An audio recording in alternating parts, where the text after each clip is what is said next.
was a perfect summer evening as a group of 5 American friends, Jessica, Ryan, Ethan, Lauren, and Amanda, stood on the sandy shores of a famous beach, soaking in the breathtaking view of the ocean.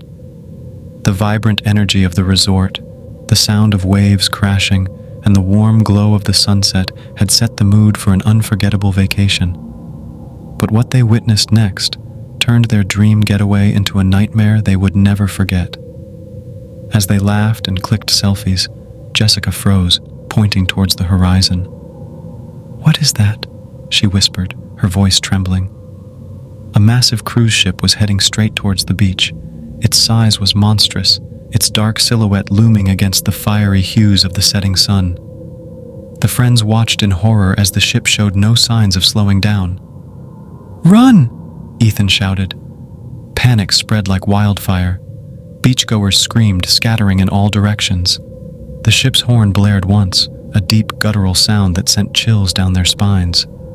But before it could crash onto the shore, the ship inexplicably came to a halt, half embedded in the sand. By nightfall, the beach was cordoned off by police. News broke that the ship, named the Ocean Phantom, had mysteriously appeared out of nowhere.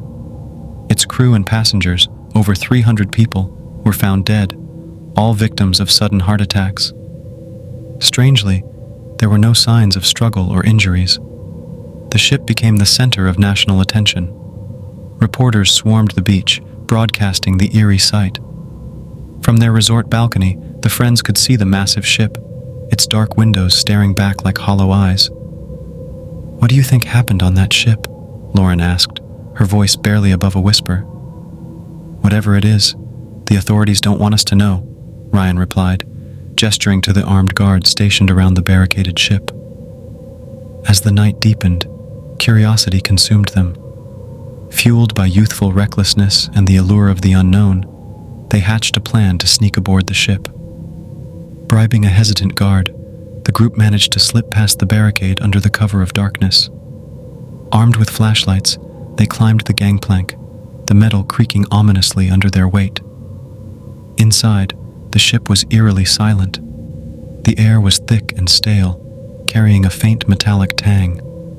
The grandeur of the ship's interior, a sprawling lobby with crystal chandeliers and marble floors, was overshadowed by the unsettling aura that seemed to suffocate them. Jessica shivered. "This place feels wrong."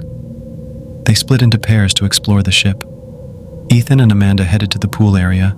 Lauren and Ryan decided to check out the captain's quarters, while Jessica stayed near the lobby, unable to shake off the feeling that they were being watched. Ethan and Amanda found the swimming pool eerily still, its water black as ink. Suddenly, ripples spread across the surface, though there was no breeze. A shadowy figure emerged, its movements unnatural, as if it were gliding just beneath the surface. "Do you see that?" Amanda whispered, clutching Ethan's arm. Before he could respond, the figure lunged towards them. They screamed and ran, their footsteps echoing through the empty corridors.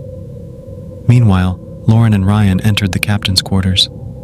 The room was a chaotic mess, with charts and navigation tools scattered everywhere.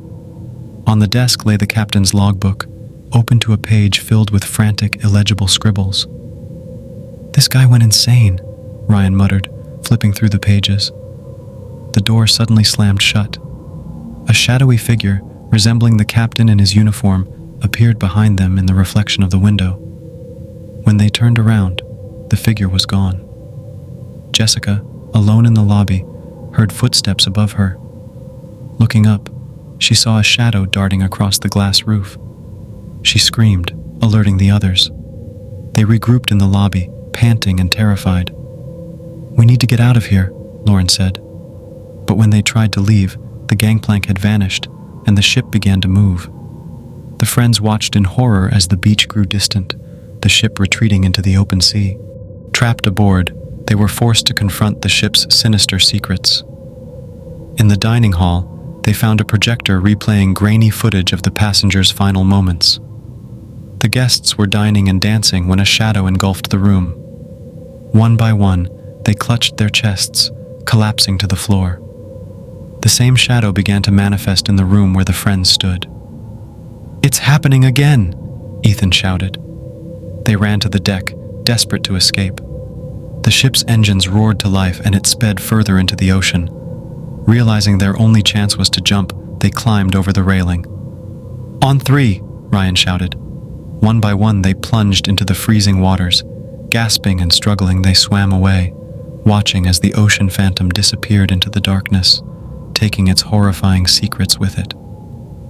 Rescued by the Coast Guard hours later, the friends recounted their harrowing ordeal.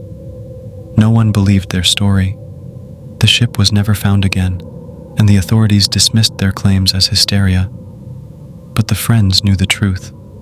The ship was cursed, a vessel of death that preyed on anyone foolish enough to board it.